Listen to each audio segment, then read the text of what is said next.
morning. I'm Harper Zeitz. I'm going to be moderating this session. I just wanted to say thank you all for taking the time to be here, and thank you, Oak, for having this conference. This is my first time here, so really great opportunity. Just real quick, I am a research and extension assistant in organic agriculture here at Kentucky State, so under Dr. Sean Lucas, if you know him, that's my boss. So that's a little bit about me, but we have really great panel today, so I'm just going to introduce them real quick.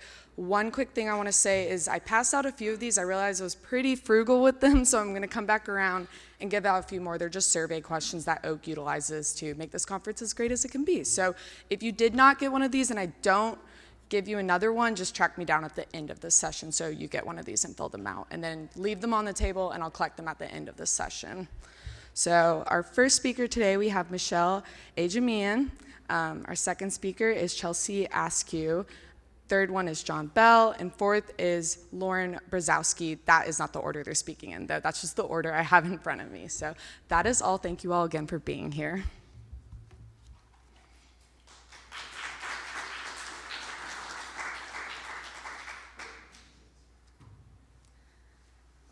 Well, thank you, Harper, and thank you all for being here today. I'm super excited to talk about regional organic grain production and value chains. My name is Lauren Brzozowski. I'm an assistant professor at University of Kentucky.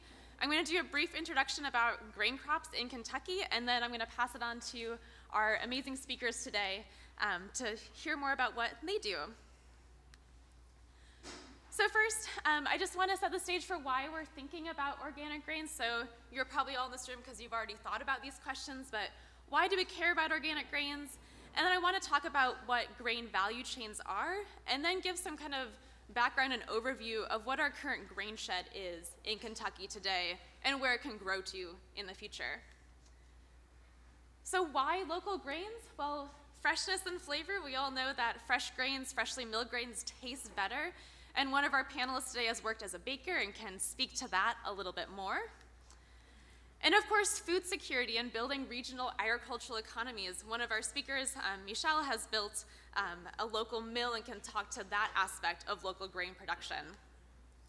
And of course, supporting sustainable farming practices, including rotation, and John Bell is going to speak a lot to that in his farm. And when we think about grain value chains, there's a lot of different pieces that go into it. It includes choosing the seeds, the different grain crops that we grow. It includes actually growing those grain crops, preparing the grains, whether that's milling or malting or whatever's needed in that step for then using it to make food or drink. And of course, this all enjoying grains. So before I introduce kind of our grain shed in Kentucky, I want to introduce myself a little bit more fully and where I fit into the grain picture. So my role in the grain value chain is choosing seeds. So I do plant breeding and genetics for small grains here in Kentucky, including adaptation to organic agriculture here. So what that looks like, it means that we screen a lot of different plant varieties and try to find the best ones that work here. So this is an aerial picture of what would be an example of a wheat breeding field. So you can see all those tiny little squares are different varieties or 2B varieties of different small grains. And you can see in this picture there's differences in maturity. When we measure them, there's differences in yield or quality. So that's what I do in my job is I look at hundreds and thousands of different varieties and try to find the best one that fits for us here in Kentucky for organic production. So my work is mostly with winter rye, which is pictured on the top, which many of you are probably familiar with as a cover crop or rotation crop, as well as winter oats, which are also a great rotation crop. And trying some new crops like kernza. If some of you have heard of it, it's a perennial grain crop that's mostly grown in the plains in Kansas, and trying to identify kernza that does well here. Okay, so that's where I fit into the value chain, and then I want to talk a little about setting the stage of what is our grain shed here in Kentucky.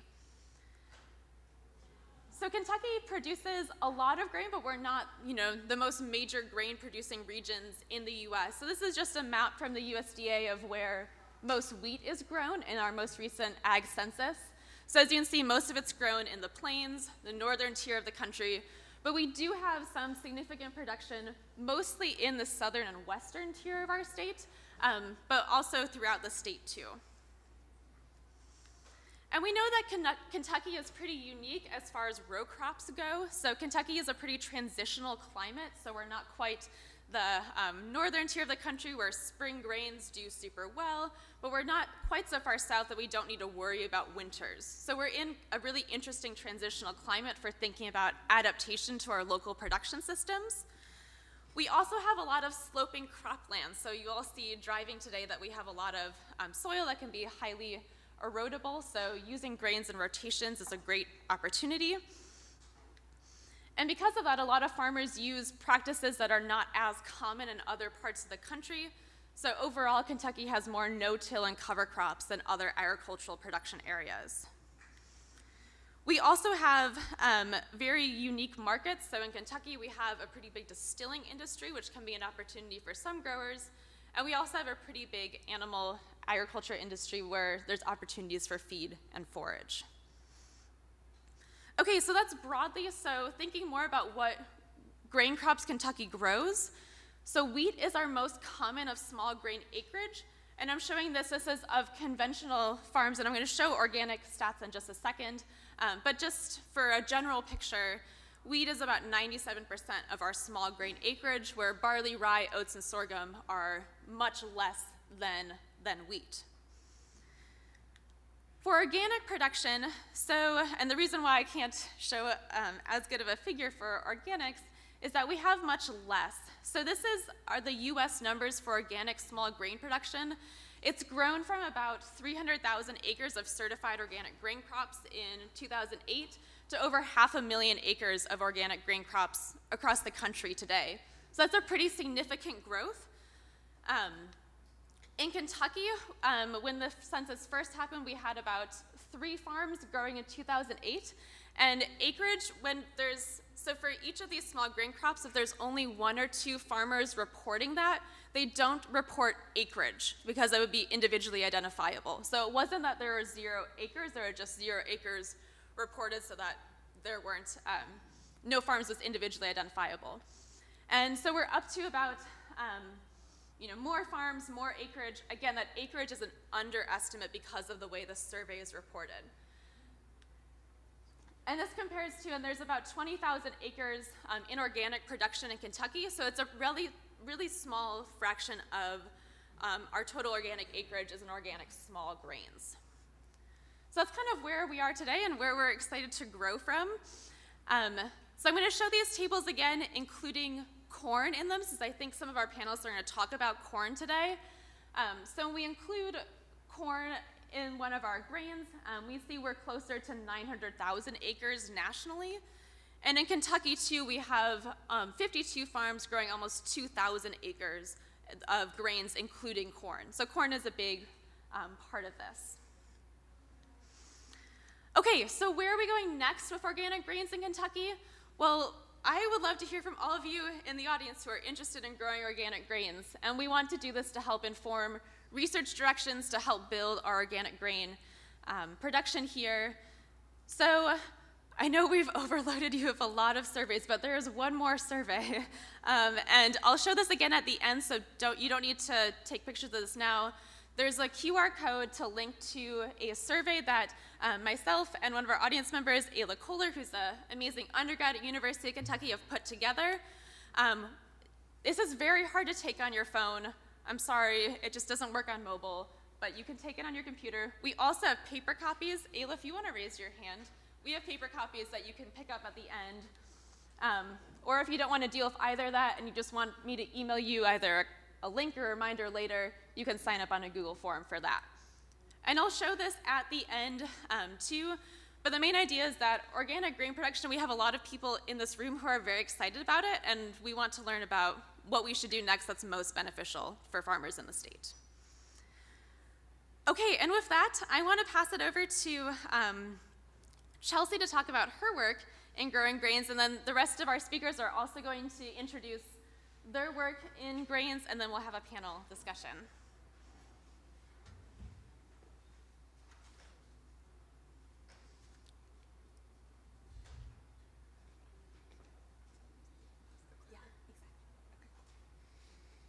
Hi.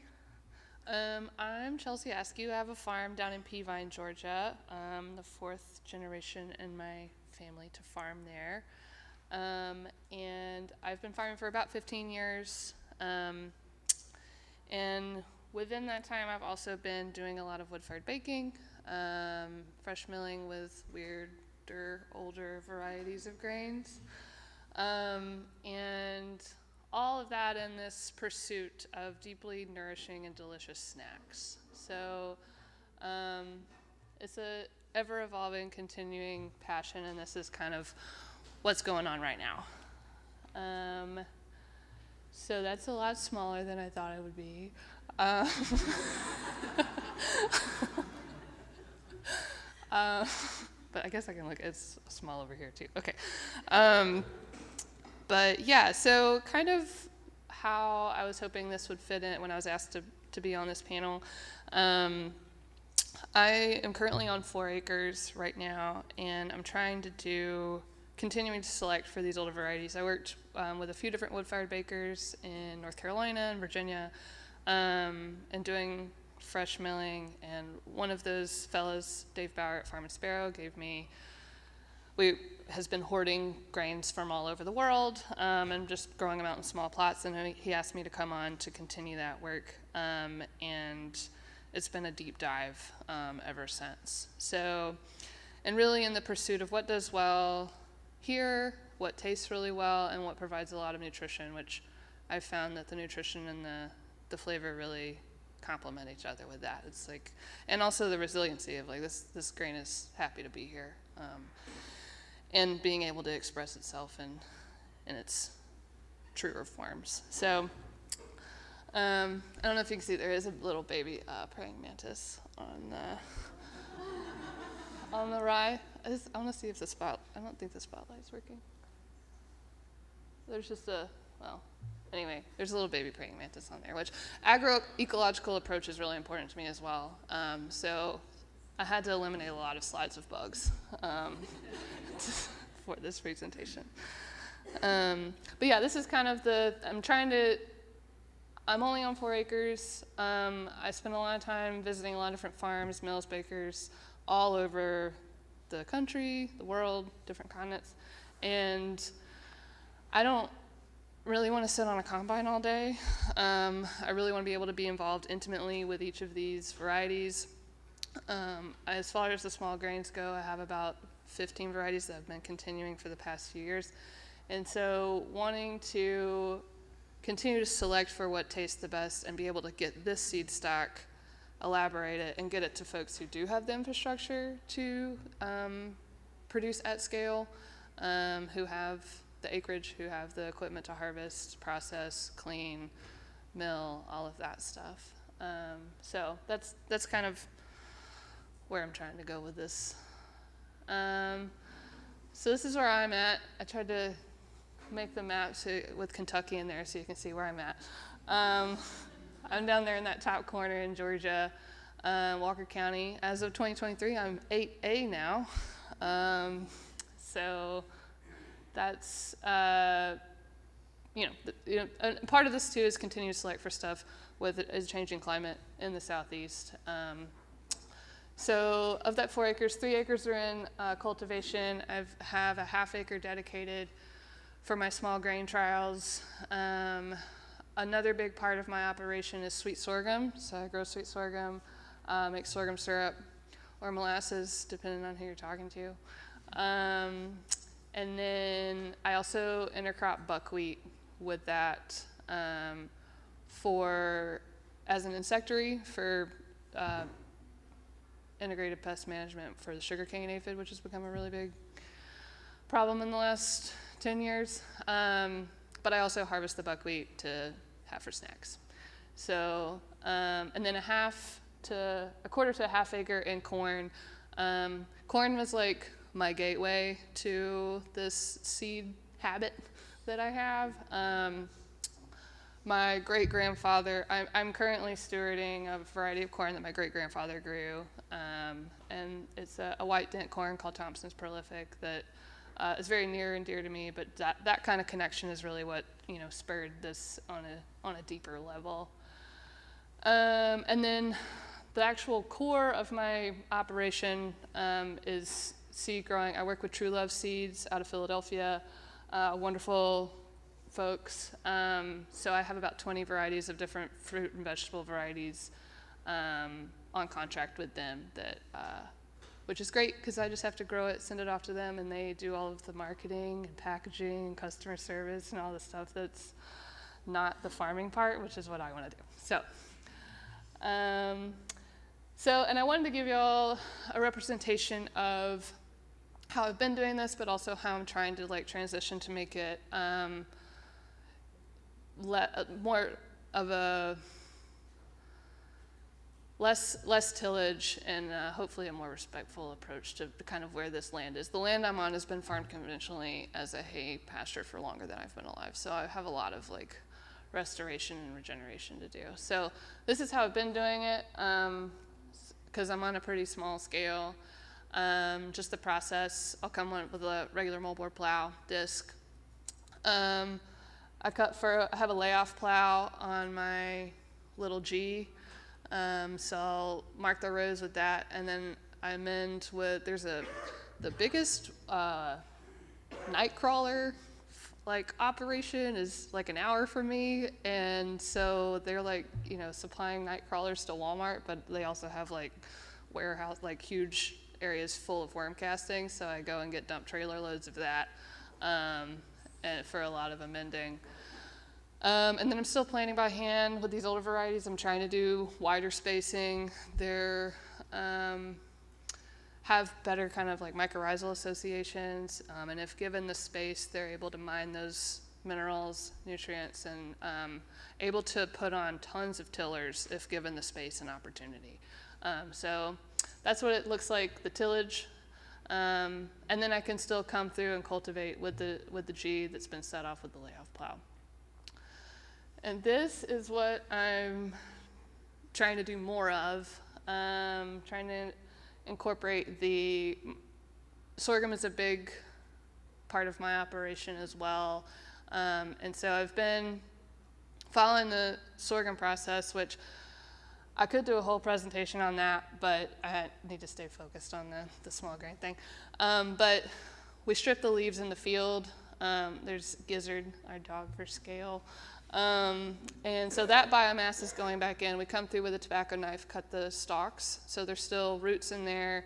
And sorghum is sugarcane's temperate cousin, so it will frost kill, but it will send shoots back up before frost. So there's constantly going to be living plants there. You still have the roots intact.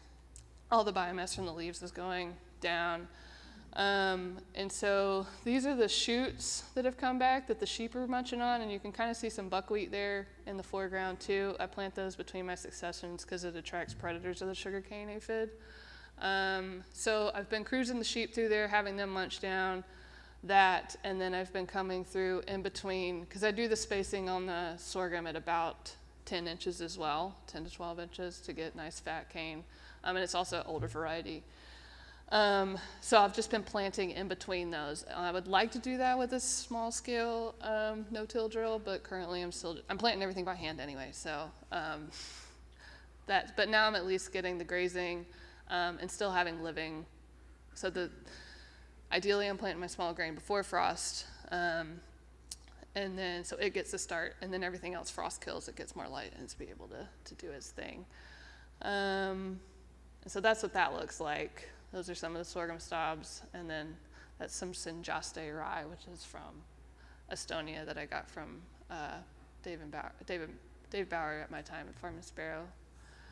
And then I also like to do intercropping frost seeding with clover. This is just the next image of that. And that once again, continuing to have a diverse, this is the tillage approach over here on the left with the G. I'll just cut it in with the G. You can also just broadcast it and let the freeze thaw cycle wiggle the seed down in there. And so I use a scythe. That's my harvest method. For the seed, well, this is the eating stock actually. So for seed, I'm actually going through and popping off by hand. What is the fattest, most resilient, doesn't have disease or pest issues, has a bunch of tillers. And so that is, I'm just popping that off, and that goes into a paper bag or a pillowcase, which I can't say enough about bed linens for small grain production. I'll get onto more of that later. So I have an Austrian scythe. If you're into scything, would love to talk more about that. It's a pretty vital part of my mental health as well. And there's some great folks in Tracy City, Tennessee still making scythes. So I'll harvest the seed crop, and then I'll come through and harvest my eating stock. And we'll get onto the processing of that. So that's more of the harvest. And you can see the clover under there too. This is deeply satisfying when it actually works out like that, when there's a carpet of clover and you're able to harvest, and it's really nice. This is buckwheat. This is a big field or a larger field of buckwheat, not just that. I've started doing them in strips in between the sorghum successions. But on a large scale, you would use what's called a swather. So, because buckwheat's very juicy and nitrogenous, and it's indeterminate. So you have seed shattering while you still have blooms. So I usually wait till around 75% maturity. I'll go out before the dew lifts in the morning, high scythe, which is about 1.5 feet off the ground, and then field cure for about 2 weeks to let that dry down. Also, if you use a swather, and you would have a pickup head on a combine to be able to pick up your windrows for that, but it can really gum up. I haven't been able to do this on a scale larger than a scythe, but this is what the big guys have been telling me for years, and I'm like, I don't know how you do that. But and then I have a tarp and then a fitted sheet. I put the fitted sheet on top of the tarp, and I just scoot it. I get a pitchfork, and I put it into the fitted sheet. The fitted sheet holds it really nicely, all that shattering grain. The tarp keeps it from getting wet. And then it's also, I can just schlep the fitted sheet, I use a greenhouse with a shade cloth on it, which I think that's on the next slide. Oh, no, there's a fitted sheet on the trailer. That's some of the eating stock of the other grain. But the other thing is you can just reuse it. You can wash it, and then you can use it again. So if you have weevils or any kind of other pests or disease or whatever, mold, and you can also just get them you can buy them by the pound at the thrift store. So this is where I cure my grain, and I have a greenhouse that's pretty well secured now with a concrete floor and actual doors that are sealed off to keep critters out. So I'm clipping the seed. I have to clip the seed heads on the sweet sorghum anyway before I run it through the cane mill to make syrup. So I've actually been threshing that out as well and selling it as grain to bakers and chefs. This is my little thresher, which I'm really glad to have. I'm able to put the grain trials through there and also the sweet sorghum. I also grow Benny, which is a sesame varietal for seed, which a similar indeterminate shattering situation as the buckwheat. So it's mobile. It's a 1975, and it had a 3-phase motor. I have a single-phase motor on it now, and that's just really helpful. As long as I have the power hookup, I can scoot it around, and folks can borrow it too, which is nice. This is my little seed cleaner, which powered by a shot vac. That works for a lot of my other seed crops as well, but it's also how I clean my grain. That's some of the sweet sorghum that's been, after it's been through the seed cleaner. These are just some of the varieties that are dear to me that I've been working on for the last few years. So the einkorn, Emmers, spelts, very interesting to me. Traminia is a durum wheat from Sicily, used for pasta and things like that. And then there's the spelt, which is, that particular variety is supposedly prized for gingerbread and pretzels by the Pennsylvania Dutch. So, and then black emmer, which is just a gorgeous grain. Also, another thing is these have hulls, which means another piece of equipment that is involved in processing that I haven't figured out how to make that work on my scale yet. And then, yeah, Tibetan black barley, which is another gorgeous one, Sanjaste rye, which is the Estonian one I was telling you about before. Yeah, so that's it for now. Oh.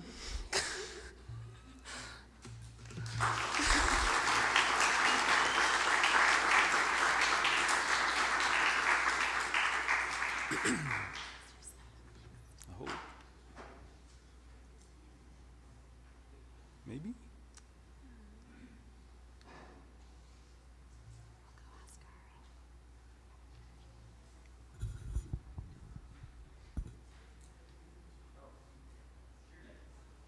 Thank you. Oh. It's supposed to be me? Yes. Okay. All right.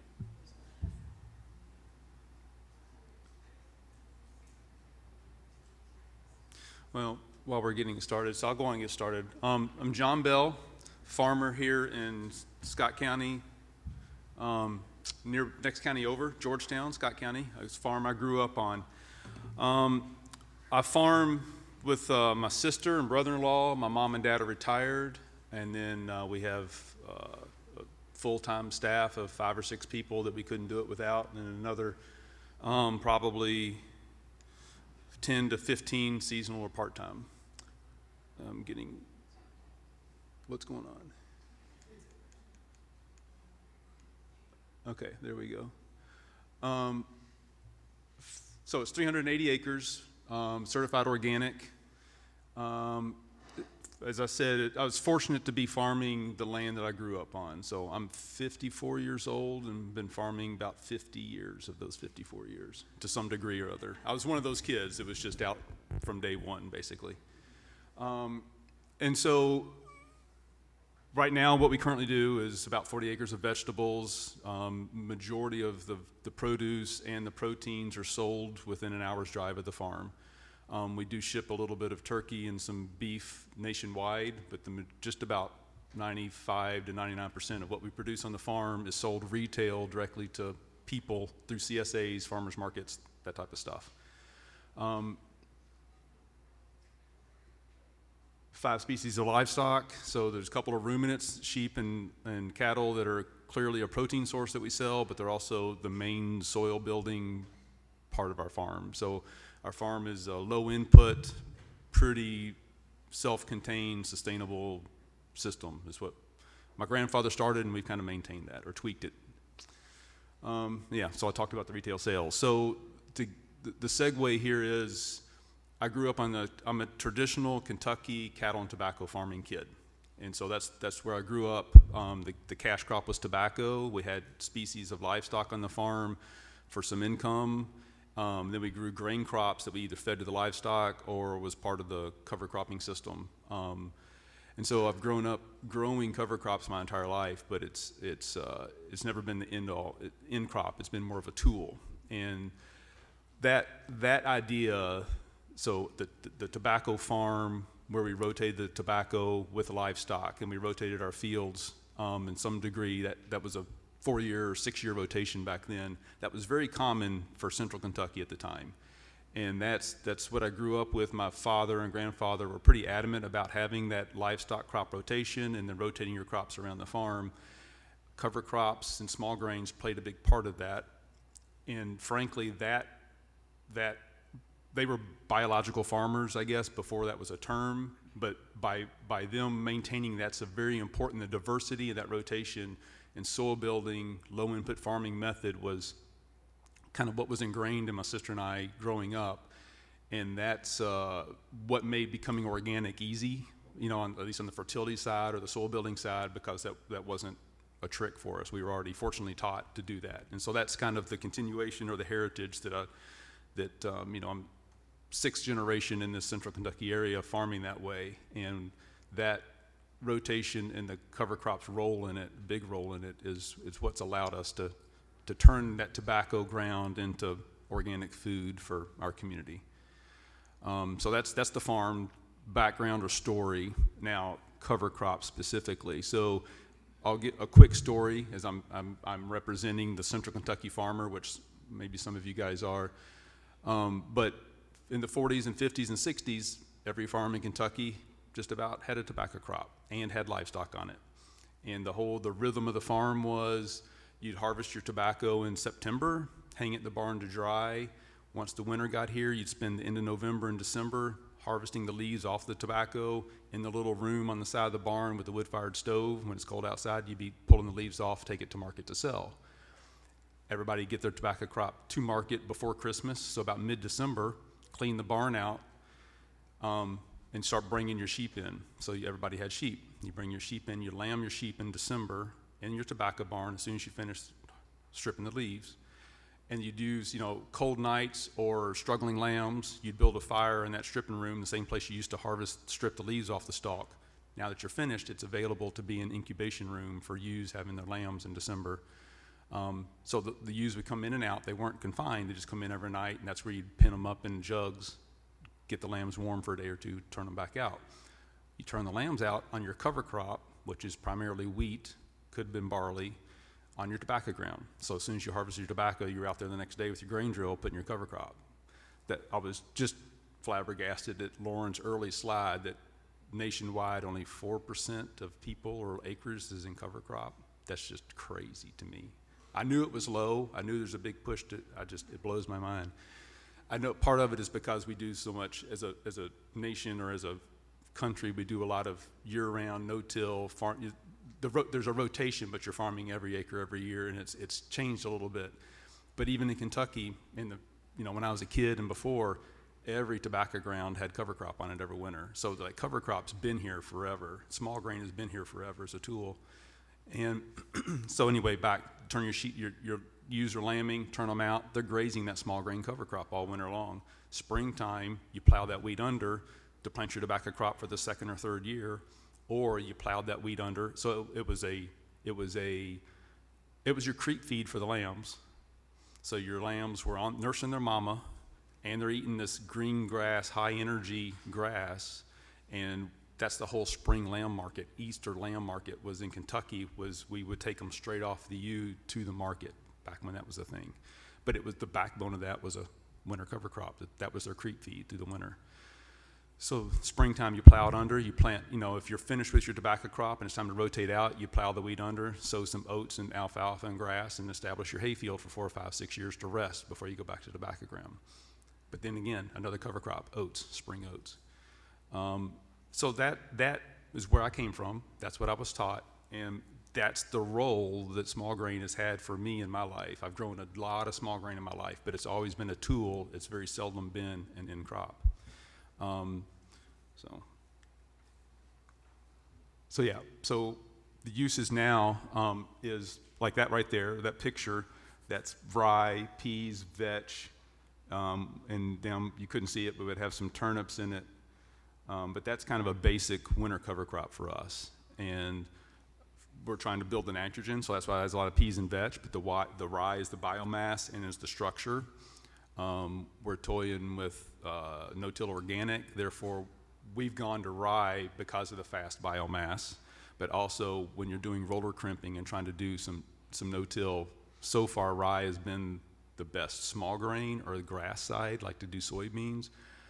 When we're trying to do corn or a nitrogen needing crop, no-till, roller crimping, no-tilling, we want the peas and vetch for the nitrogen, but we still put a little bit of rye in there for the structure and for the biomass, because the peas and vetch just disappear so quickly as they break down in the ground. So we're kind of growing this recipe every year, but it's heavy in rye if we're doing a soybean or a dry bean or any type of legume pea crop in the spring. And then we're doing a little bit of rye and a whole lot of the legumes if it's a pumpkin crop or a winter squash crop or something like that. So back to the cover crop, the tool is the soil building. So besides a living mulch that you roll or crimp, it can also be a plow down, a nitrogen creating source for us. It's our main nitrogen source for us. And then the traditional things, hold soil in place. All winter long, you don't have bare ground. You're capturing energy. Anytime you set something green out there, you're capturing, storing energy that you can feed the next crop with. Then there's grazing. The lambs I was telling you about, So we don't do that now. I mean, we have lambs, but we don't do the spring Easter lamb program. But, we have cattle and sheep grazing winter cover crops. And then also we roll it, we'll cut some for hay, or we'll graze it in the springtime, or we plant oats in the spring and cut it for hay. And then specifically, our ruminants are grass-fed, grass-finished, but we do have turkeys, chickens, and pigs, and so we do harvest small grains as part of our ration. So there's some of our usage. Let me see if I can do this. So there's the roller crimping, feeding hay. So this is a cover crop mix in between black plastic mulch. So in the summertime, we're using a lot of summer annuals as a cover crop, but those are still small grains. That would probably have some oats in it right there. Sometimes we still use winter rye, or we'll use a winter small grain in our summer cover crop because it only grows so far and then it just kind of quits, but it still creates a biomass. And then there's just to represent the pig feed, but also pigs also graze some of the annuals, the winter annuals. Okay, so that's my experience, the tools, and I have a ton of experience in growing cover crops, but it's always a secondary, it's a tool. I'm not a grain farmer, and so it's all very basic or very rudimentary, I guess, because it's a tool. It's seldom thought of as an in crop itself, and so it's a lower priority, I hate to say. And then the highest priority is the soil building side, not the grain harvesting side, to put it best. With that said, we have, we're selling all this stuff to customers, person to person every day. So we have clearly tried, thought about, and done some grains for wheat or for flour milling. We currently sell a lot of cornmeal that a few heirloom varieties of corn that we grow and grind. So we've tried some different wheats over the years, and so I'll just quickly touch on my experience with that, which hasn't always been, we're not continuing to do it. We don't have any right now, so it's obviously not super successful. So first off, the wheat that grows best in Kentucky is soft red winter wheat, and it grows awesome. It's so prolific, so easy, it does awesome. My understanding is, that's not a good bread wheat. That's more of a dense flour, crackers, or something to that effect. So the wheat that our go-to wheat in Kentucky, you go buy it at the seed store, throw it out there, grow it, great yield, harvest it. Great forage, great cover crop, great plow down, great grain for a ration. Doesn't make awesome bread flour. And so that was, the first experience. So then you start looking for other stuff. So hard red winter wheat, hard white winter wheat, the stuff that's supposed to have, the rise and make better bread and be more fluffy, in my experience, hasn't done great here. And so when I plant it the same way I plant the soft red winter wheat, it's just night and day in terms of like the success, the stand, the density, seed quality, everything. So there's that. So I've tried heirloom stuff. Right there, the picture in the middle, that's purple straw rye, maybe. I was trying to grow out a little seed stock for a distillery. So that was planted in 3 rows with my Mattermack air seeder so I could cultivate it and try to give it every chance to succeed. But we did it 2 years, and it's not as vigorous, and I didn't probably baby it well enough. It's not my top priority again. But again, the experience is even when I have it successfully and harvest it, then you start running into molds and mildews. And so my experience in general is it's tough to, I do a lot of field drying because I don't have drying equipment. So if I leave it in the field long enough to be shelf stable or harvestable, it often gives it more time to get molds and toxins in it. And so that's part of, if I had dryers, then I could probably handle it better. But my experience thus far is even when I have a successful crop with an heirloom variety of rye or wheat, barley, spelt, which we've tried all of those, I might be good enough to feed livestock, but it's not consistently good enough, clean enough, mold-free, toxin-free enough to be food quality. So that's my experience thus far. And then clearly there's the insect issue. And so whether it's if it's a feed grain with an insect, you just feed it quicker. I mean, it's just protein, right? But people don't frown on that, I guess, when it's in your flour bag. So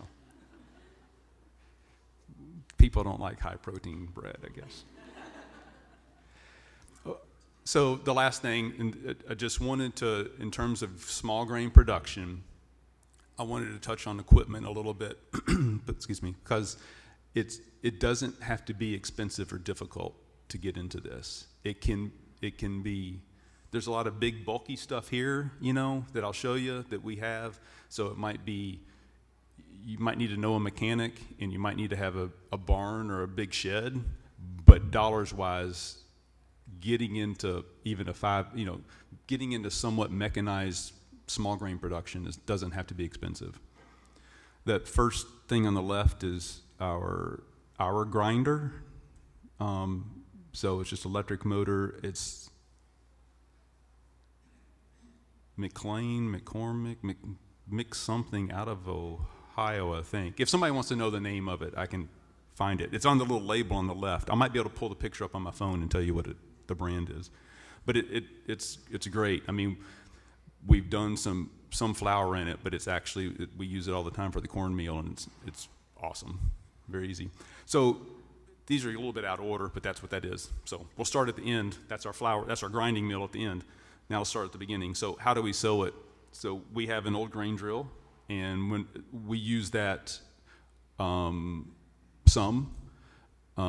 it's a field that's getting rested, going back into permanent pasture, going to be there for a while, so we want it to be like level and smooth because it's going to be a hay field for 4, 5, 6 years. We'll use the grain drill. Or it was part of a project where we grew some hybrid rye for a couple of years, which did awesome, but that stuff is like real expensive. They value that seed highly, so I used the grain drill on that, you betcha, because I wanted to give it every chance to ever seed germinated.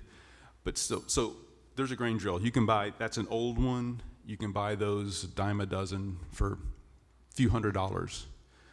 But you can also rent grain drills from your local co-ops, NRCS, Southern States, tractor dealerships, and just about every county has those things for rent, like $10 an acre. And I mean, and they're the no-till type, so they can do bare ground or no-till. So getting the seed in the ground doesn't have to be difficult. Frankly, we use the spinner on the right, the orange thing, broadcast it. We use that a lot because it's faster, easier, and a lot of our cover crop is saved seed from the year before, or saved seed from the year before, plus it's getting low on peas, so I'll buy some Austrian winter peas and mix in with it, get the ratio back to the way I want, and then some years I don't have any, I didn't get it combined or didn't have a good crop, and I have to buy all new seed. But either way, we're often using the spinner for almost all of our cover crops and some of our combining crops. So you can prepare your ground with a disc or a sweeps or whatever type of tillage equipment you have. Get it halfway prepared. Like I'll disc it once or twice if I'm using the disc. If it's a cover crop for the winter and I'm either going to graze it or crop it again the next year, I do it really rough. I literally might disc it once, spread that, disc it a second time, and I'm done. But if you think about a lot of those tillage tools, the rule of thumb is however deep it's going, it'll bury the seed half that. So if you're tilling 4 inches, it'll bury it 2 inches. And almost all the small grain, and even the mustards and the turnips that are tiny, they still come up. I mean, pretty well. It's hard with the loamy soil in the fall and the moisture and the big seeds pushing through that makes cracks for the small stuff to come through. So don't be afraid of getting it 2 inches deep. It's just really easy and fast to get a good cover crop out quickly with a spinner and some type of cultivating tool. Okay, so that's it. You disc, spread it, disc, and then go to Florida for the winter.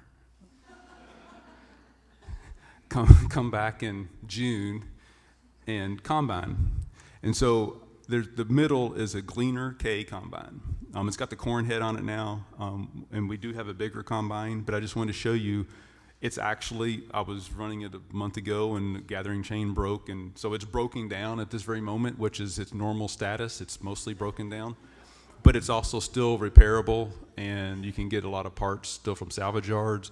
You can buy that machine probably for $1,500, and I mean, you can harvest 5 acres in an hour or two or something. I mean, And it's got the thresher. I mean, actually, some of the older combines actually do a little bit better job than the new ones in terms of the quality of the grain in the tank. So, you know, it's on the left is our grain cleaner. And again, we have run rye and wheat through there, but we run a lot of corn through it.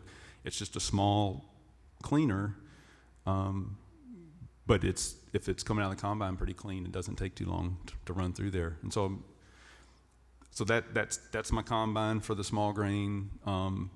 Very inexpensive. You just have to be able to fix a few things every once in a while. And then on the right, I mean, that's the gravity wagon on the left is the red wagon is my storage wagon. I have a bunch of those. I don't have a lot of bins. I don't have a lot of dry storage and stuff. I use just a lot of wagons. The grinder in the middle is how I prepare the pig and chicken feed. And then the auger wagon on the right is, again, another storage or how I take the feed to the feed bins, to the livestock. Or that's what I dip it out of back into the spinner when I'm doing next spring's cover crop. I mean, that's it. I think that's the end of my, yep. So that's my sister, brother-in-law, and that's it.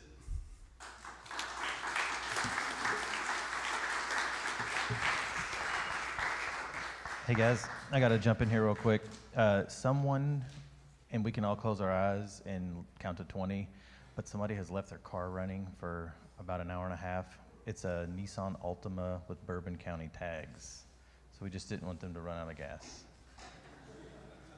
If they're not in here, then we're the winners.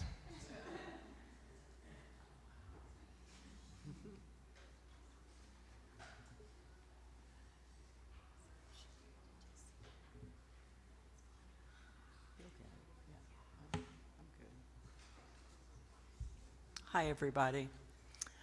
I am so inspired by the last two speakers. It makes me feel like I should have redone my slides to talk about where I came from in this endeavor, which was in 2008 and 9. I was doing test plots under a SARE grant, a farmer rancher grant, to look at what high nutrition staple crops could grow in Appalachia. And that was kind of fueled by driving around my county and adjacent counties and seeing a lot of hay fields and wondering why people were hungry and figuring out what to do about that. And we grew amaranth, which is a weed, right? But it's also a high nutrition seed that the World Health Organization, so this is off the slide topic, but just give me a sec because I want to do this and I want to go back. Can we go back to the first slide? Is this the back? Yeah, there we go. I want to do this first because I think it's important, and wow, I really want to get together with Chelsea and John and talk about your experiences and knowledge. So anyway, we grew everything from garbanzo beans to millet to buckwheat, et cetera. We focused on World Health Organization crops they thought would survive climate disaster, drought, et cetera, and heirloom corn that grows whether it floods or it's dry. So fast forward a couple of years, because I thought I was going to be a farmer growing that stuff. And then I realized that, well, somebody made me realize, there are plenty of farmers who already know how to do it better than me, but there are no mills. They have disappeared since the 60s. Get big or get out. Anybody know who said that? Earl Butz, who was the Secretary of Agriculture. I won't get distracted on that story, but that's kind of why it all happened. That's why we are where we are today, or where we were in 2012, where there were very few people doing milling. Small farmers are still disappearing, but that's where it all started. Okay, so we had a little group of advisors, and they came back into the room and said, you know what, you need to open a mill. And my reaction was, because I just thought, and I still kind of feel this way, I don't want to be in a room Chelsea, you were talking about how you don't want to be on a combine for 10 hours. I don't want to be in a room with dust and noise all day. I want to be out in the field. Well, we felt like we had to, so we did. But let's back up and go to my slides. How do you build a regional staple food system? That was the core question. And that question led my partner and I to start the Appalachian Staple Foods Collaborative, which is now a program of rural action where I work. It's part of the Sustainable Ag program. And even way back at the beginning, Rural Action stepped up and was a fiscal sponsor for us so that we could get a little bit of funding to do some research and whatnot.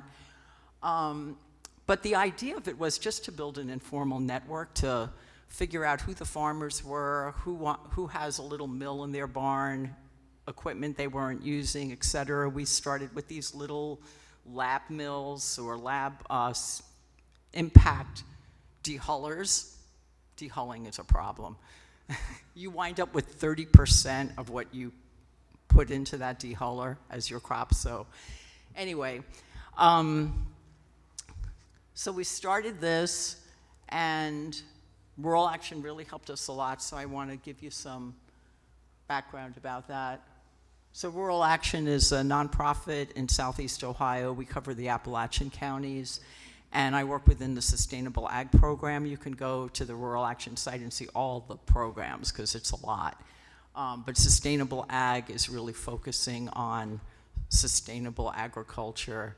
Within my program, I'm focusing on helping millers connect with one another, doing what's called peer-to-peer learning and sharing. So it's like kind of an anti-capitalism thing. Usually if you're in business, you're not going to talk to somebody else about what you figured out. But when you do that, everybody does better. So I want to just ask, and I should have done this first, how many people in here are farmers? Right on. How many doing grains? Wonderful. All right. Anybody doing milling? Yeah, raise your hand higher, please. Thank you. Let's have lunch together. Okay. All right, so I was just talking about how getting together and sharing knowledge is key. That's a community of practice. We also focus on farm-to-food access, and primarily we do that through a project we started called Neighbor Loaves, which actually I saw in your slides. You had some things from the Artisan Grain Collaborative. So Artisan Grain Collaborative is up in Madison, and they are wonderful, and they started the idea of Neighbor Loaves a while back, and well, in 2020, and I said to Alyssa, can we start that nationally? Like, can every community do that? So we started that. I'll talk more about that in a bit. And networking, you know, that's just sort of the hat I wear, like, and what the heck is it? It's just kind of like, who do you know in your work? Who do you want to know in your work? Who knows the most people in your work, and who knows the least? And a really good networking goal is to get the folks who know the fewest people. I mean, you would think, logically, you want to talk to the people who know the most people, but they already know the most people, right? And so they're already essentially collaborating and learning from a lot of people or teaching a lot of people. But the folks who know the least people are the ones that we really want to support to become like the center of that hub, so that we have more power in numbers, because we're small compared to Big Ag. Big Ag is running the world, and it's not necessarily feeding people. So, and not really helping farmers succeed. Somebody I knew years ago, I don't know if they had a bumper sticker, it should have been, but they said, if you think crime doesn't pay, try farming. Unless you're Big Ag. All right. So this is how a community of practice works. I think I already talked about it. You know, what do we care about? Building community, what do we know? Yeah.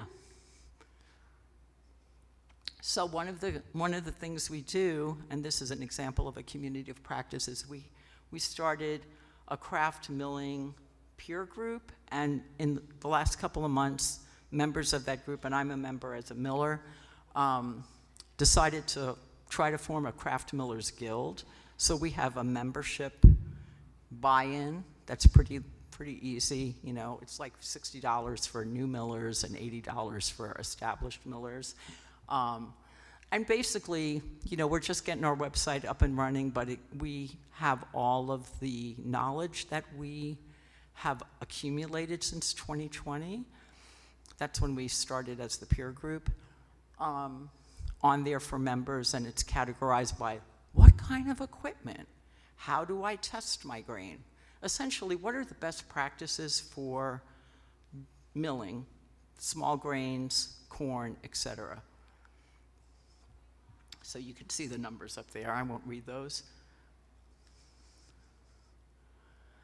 So there's some member benefits. That's Jennifer Lapidus. She is a member.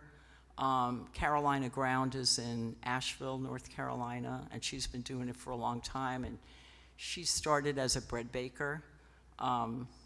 So she does great artisan bread. And I think she leads like a bread baking event every year in Asheville. Obviously, I haven't been to it, but yeah, I first met her back in 2016 or 17 when I was part of a planning group of 4 to put on a grain conference out in California, and we brought millers from all over the place and farmers from all over the place to share knowledge.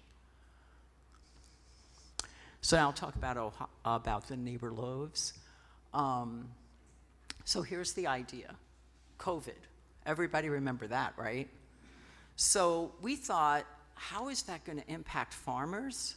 How is that going to impact businesses, restaurants, and bakeries? We expected it was going to impact everybody hard. And one idea was, what if we did something that positively affected farmers and those businesses that use those crops and the growing number of hungry people that are going to result in COVID? A lot of people lost their jobs because a lot of restaurants and bakeries closed, but not only that, you know, it was a bad time, and we're still feeling it. So the idea is, how does everybody win in that equation? And Neighbor Loaves is the idea, and it started out kind of grassroots, like, okay, there's a bakery, Village Bakery. People go to Village Bakery and buy bread. And then they have the opportunity to leave some more money on the counter. And that money goes to Village Bakery making more bread that then goes to food pantries. So you understand how that works. But the rule, which I got from Alyssa, is that 50% of the ingredients need to be local. So that means we're affecting farmers from our region who are growing those crops and encouraging bakeries and restaurants to use those crops, and then they get paid their price, not a charity price, for what they make. So with customers doing that, like in the first year and a half or 2 years, customers purchased close to $30,000 worth of food. And we added in beans because we're really into rotation, you know. Rotation is important, and beans are part of the rotation as are other crops. And beans are very nutritious, so we also distribute a vegetarian chili made by a local restaurant that buys a lot of local ingredients. Okay, so then fast forward to, I think it was like 2022 or 21, we got a small grant of $5,000 to actually do those purchases, because customers got purchase fatigue. You know, like if I told you the numbers after 21, you know, kind of they went down. Like that first year was the $20,000 of purchasing. So we got a small grant and we started being able to purchase. We partnered, that photo is Reggie, and I actually don't know who the woman is with him, but Reggie was the coordinator for community food initiatives of delivering to various pantries. They have a veggie van, and they turned their veggie van into the Neighbor Loaves van, and they picked up all the bread every week, and then it went to every other week and every month, and they delivered it around. And then once we got that grant, we were able to do the purchasing, pay CFI, Community Food Initiatives, for their van time. And then recently, Ohio Can. Now, I want to know, like, you all should know that in Kentucky, you have a version of Ohio Can. So there was a grant that the USDA did to all states, and basically the function of the grant was that food banks would be food banks, not pantries. So the food bank is the big thing, the big warehouse, and then food goes out to pantries from them. And food banks traditionally have been the warehouse for big ag, right? Like if you go into a food bank, generally, you're gonna see GMO corn, you know, you're gonna see all that crap. And that's what people who are desperate for food were getting.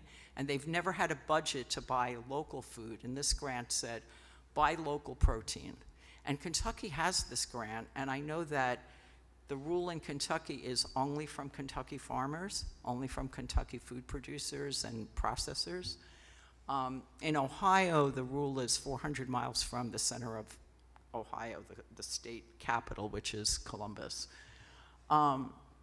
So Ohio Can just gave us $20,000 to distribute, and we just did our third delivery. We're bringing, like, I don't know, $5,000 or whatever. I can't remember the number, but we're bringing bread, chili, bread, muffins, etc., to the food bank 30 miles away, and it's going into emergency food boxes. And like people are getting sliced whole grain bread, which, you know, I remember back at Shagbark, which I'll talk about Shagbark in a minute, but that's the mill. We had a group of kids come on a summer day they were part of a program I hate the name of, the Summer Feeding Program.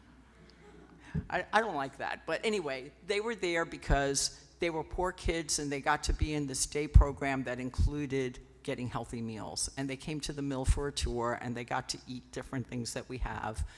And one of the things we had was this whole grain spelt bread, 100%, doorstop weight.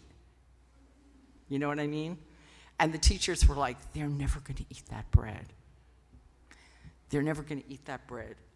And they raised their hands and said, could we have more of that bread? So here's some pictures of the veggie van and filling it up with various things. This is about Shagbark, so I better run through this. So Shagbark started, like I said, back in 2010 when we were thinking we were gonna grow the stuff. I should use this. Okay.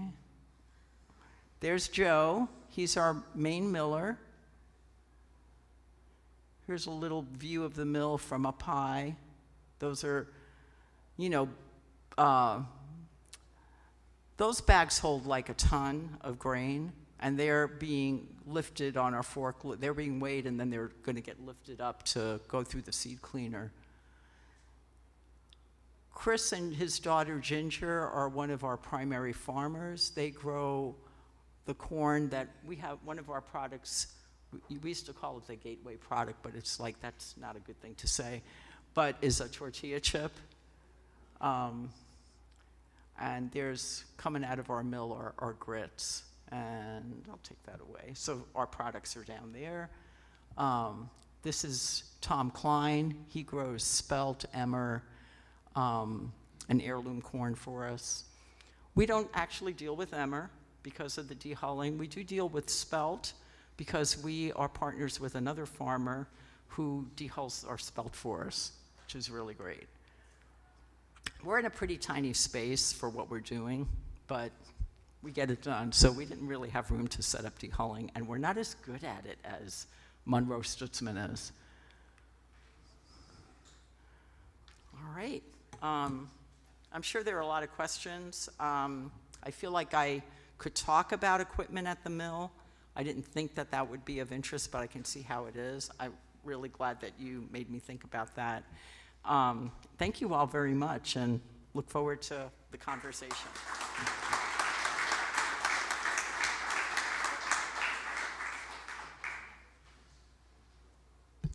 Great, thank you. So we're going to have all the speakers come up here for some questions, and I know that if you all have questions that you've entered through the Slido, we'll be answering those too.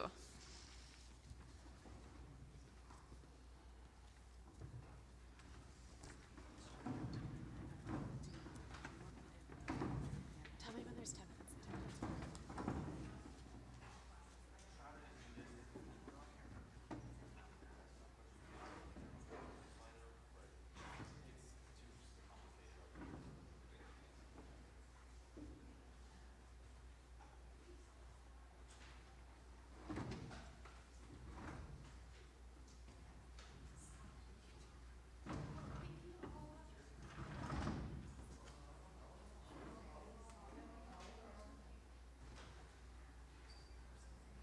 Okay, well, thank you all so much it's so great to hear about all the different reasons why you are motivated to grow grains and all the different ways that you interact with grains on your farm.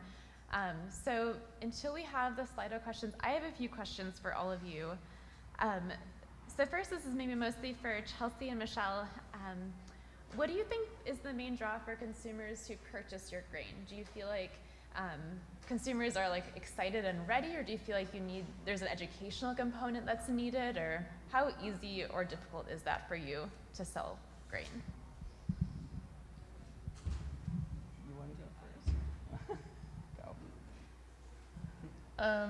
So I've been coming at it mostly from the seed aspect. I'm not trying to take my bag of grain and sell it like on the street or anything.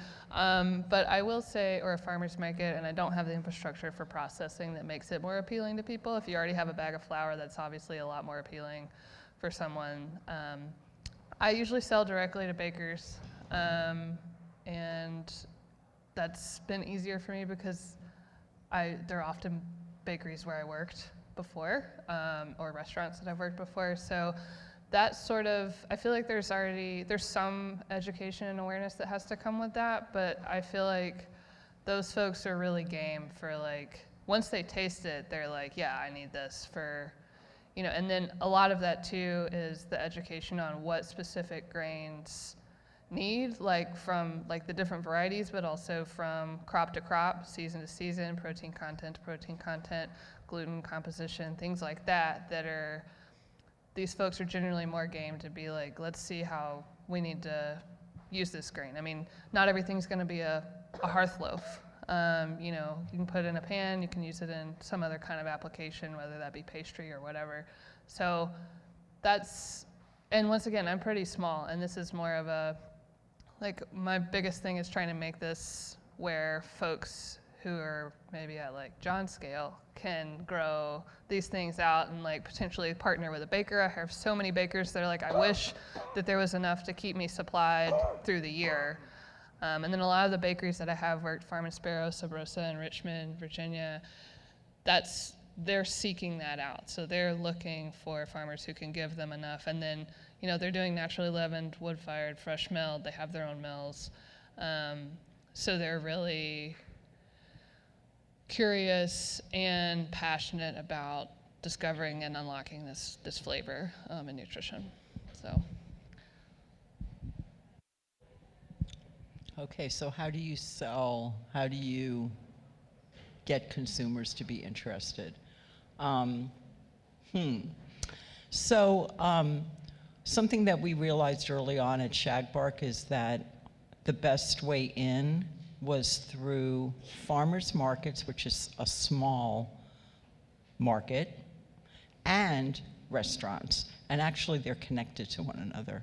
So, pardon me. I'm not sick, I just have allergies. So, in case anybody's worried about that. So when we did farmers markets, and when we started, we did 7 farmers markets every Saturday. or every other Saturday, because it was just two of us, so we would like run from one to the other or pick the one that we were going to be at that week.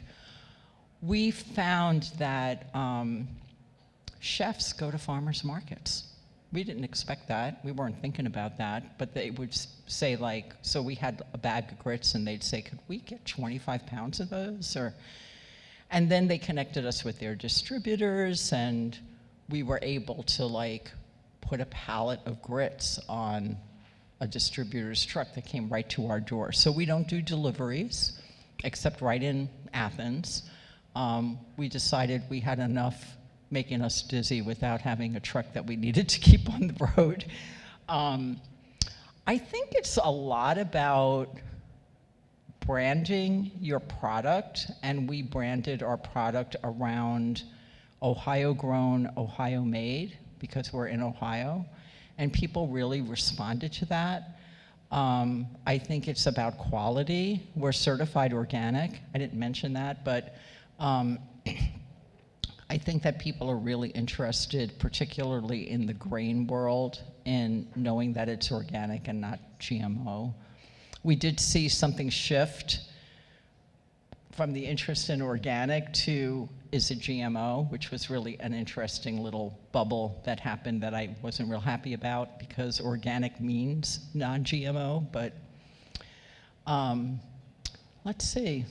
Tasting, like we did a bunch of recipe development stuff, and people got to taste the difference. I think that's primarily it.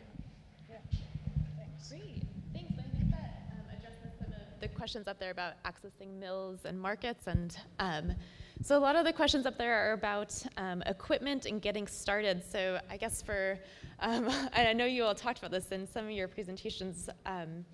So for growers who are just getting started in small grains, what are some of the like easy access points, or like, you know, how can someone build up to small grain production without, or maybe access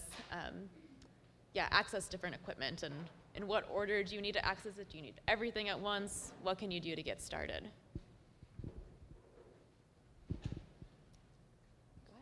I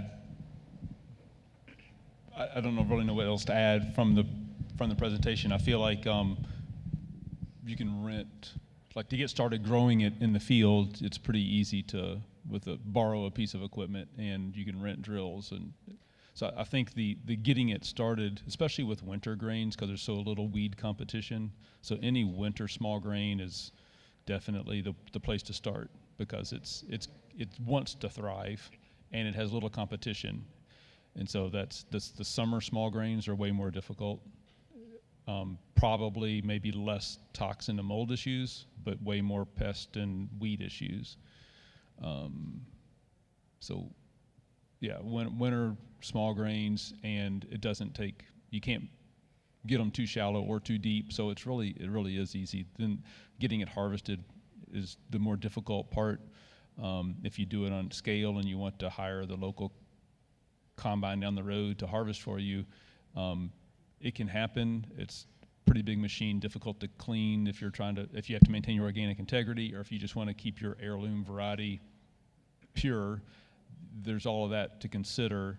And if it is certified organic, you almost have to waste some. You have to clean the entire machine, run it on the ground, or well, not on the ground, but have some that's run through it to basically purge the machine. So after that, but it's still possible. The other thing is, if you're doing a custom harvest, hiring somebody to harvest for you, if you're the new guy on the block or small acreage, you're just at their mercy, and you just have to, you might be way down the list. But with all that said, you could grow 5 acres of something really with literally not much more expense than the seed purchase itself, if it's a winter small grain. I'll just chime in and say that we had Alice Chalmers pull behind combines for harvesting our spelt, et cetera, buckwheat, and they worked pretty well. So they're a good entry level. I actually just bought another one with a friend for $1,800, and it has all the screens and everything you need. So those are easy to find. We found our equipment on the Farm and Dairy little flyer that goes out. there's lots of ads that way. We just put an ad in and looked for ads and found our equipment that way. I would say like on a super small scale, I mean, you can do, I mean, I'm doing pretty much everything by hand aside from field prep. So if you already have a diversified farm, if you're growing vegetables or some other sort of operation, it's not that hard to hop in if you already have, you know, field prep equipment or access to that. Scythe, I recommend the scythe. But even, you know, if you're using something that doesn't have a hull, you know, before I had the thresher, I was just thwacking into, you know, a garbage can on a tarp fitted sheet, once again. And so you can do that and just winnow with a box fan. I would, you know, do that before I had the seed cleaner. And that's pretty accessible. One thing I kind of want to speak to with this is that I feel like there's a real need for more shared equipment infrastructure, things like seed cleaning equipment, processing equipment. I wish every county had a gravity table, but I mean, at least like within every 5 counties, because that's something that, you know, combine's a little trickier to borrow because it's like when it's ready, and you know, you got to get it out of the field before it gets rained on, or you know, whatever. You know, that's very weather dependent. But processing equipment, you know, once you can get it dry and stable and take good care of it, climate control, critters, toxins, moisture, all of that, you can, you know, my stuff sits in the greenhouse until I can get to it, you know, and as long as that's in a stable place, that's easily something that can be shared. That's why I got the mobile thresher too. I actually, my buddy rents it from me, and so I think there's I want that to be a part of this conversation and brainstorming as far as like moving forward with small grains, because I think that would make it far more accessible, even if you know, already have a diversified farm and want to be able to grow feed for your chickens or whatever, which I mean, getting it to food grade is really the biggest barrier, but growing for feed is a little more accessible. But yeah, I don't know if that's helpful or not. I'm just going to add, I looked up the mill that we had is a Meadows. I think it's made in Ohio, and the cleaner is a Clipper Separation Technologies.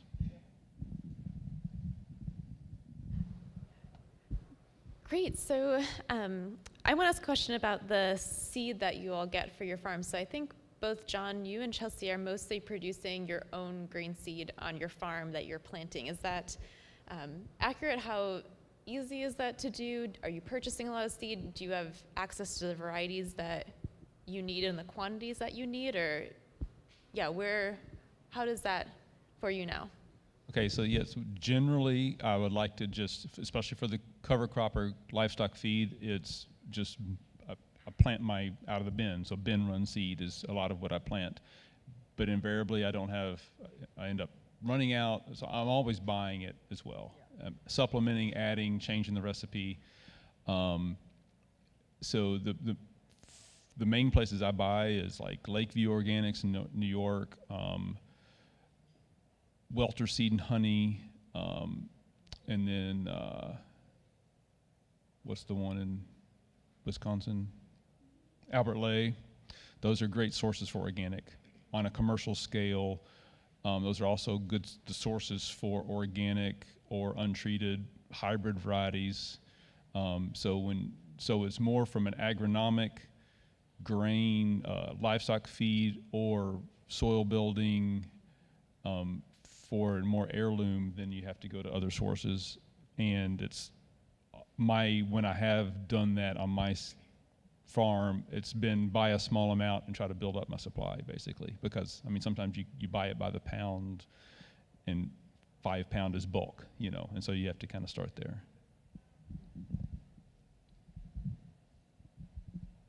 Yeah, so I've been wrangling my seed from all over for quite a while, just with other farmers, bakers. Actually, been on a very intentional grain quest for a couple years, where I just kind of hopped in my truck and did a few laps around the country and gathered all of these seeds. But I mean, swaps, seed swap, there are a lot of these older varieties. I've even met like old timers in North Carolina, Tennessee, Virginia, who have this wheat that they used to grow on their family, farm. And I know that my great-grandfather, when he was growing that corn, he was also, they grew their own wheat for them to eat. They would take it to the mill, and then, you would have your feed grade, and they would make their biscuits and, all of that. So that's the most interesting to me, is getting it and seeking it out. And there's other weirdos out there who are like growing the stuff that is not as well known or hasn't been grown up. Also, germplasm banks. I've gotten a lot of seed that way, and from folks who have gotten it that way that are just like older varieties that haven't been grown out in a while, and have really interesting flavor profiles and genetic diversity, and just trying to grow that out. So. We initially got a lot of seed from ECHO, which is an international organization that basically puts seed out to at-risk communities, kind of thing, worldwide. So they have an incredible bank of seed that might be accessible if you're trying to feed people in your community. We even grew quinoa that we got from a farmer in Colorado, and we grew it in the field right next to the road, and it did really well from the perspective of out in Colorado, quinoa is about up to my waist, and in Ohio, it was way up there, and kind of looked like a pot plant, so people would be driving by and slowing down, like, who grows pot right next to their fence on the road? But anyway, it was gorgeous. It made beautiful flowers, but then it turned black. Because we have too much moisture and humidity, but it was a good experiment. Only thing I'd like to add real quick, and everybody might already know this, but when you do source seed from somewhere else, give it a couple of years growth, a couple of years effort, because whatever it grew like in Colorado, in Minnesota, in Canada, or in Georgia, it's going to do different on your farm. And so that next year is you save the seed, plant it the second year, the vigor, the maturity date, everything is going to change because it adapts to your environment. And then it's going to continue to adapt some, but that second year will be way more indicative of what the crop's really going to do in your area. So just don't try it one year and give up. That was true. Well, thank you so much. We only have a couple minutes left, and I do want to show our slide with the link to the small grains survey. And as a final, fun question to wrap up, I'd love to know what your favorite grain is. You wish people would grow more, like something that got you excited about grains in the first place. It's not really a grain. Buckwheat. It's not really a grain is what I was saying.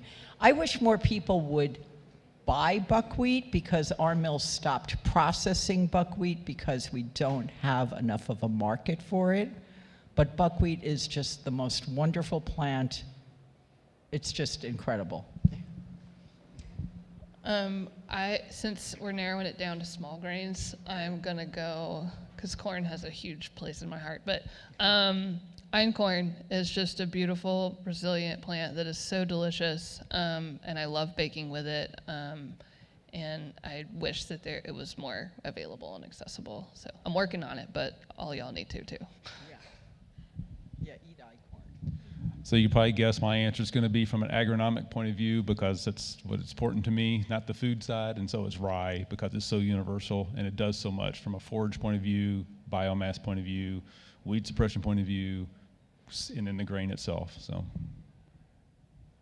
we're taking questions.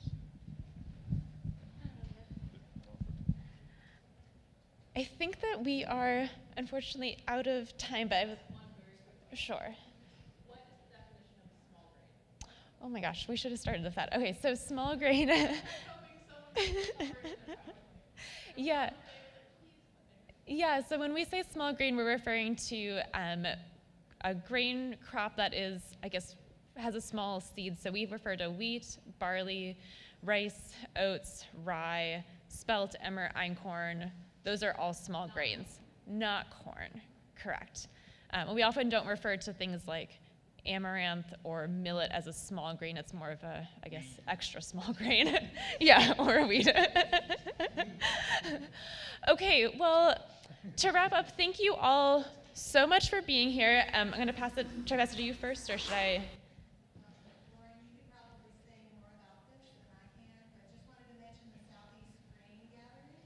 Oh, yes. Button. Oh, wow. Sorry, I'm a novice.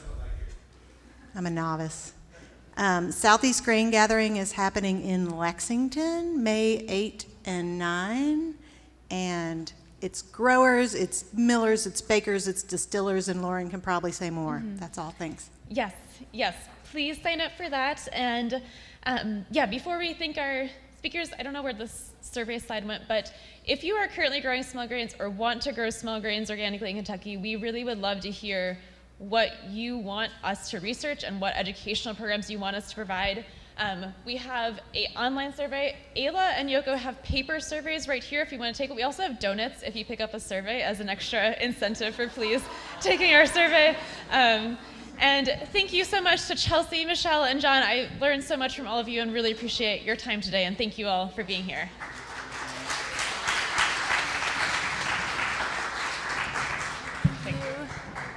And if you filled out one of the survey cards, just leave it where you're sitting. I'm going to come around and pick them up, so don't do anything with those. And if you didn't get one, raise your hand and I'll bring you one.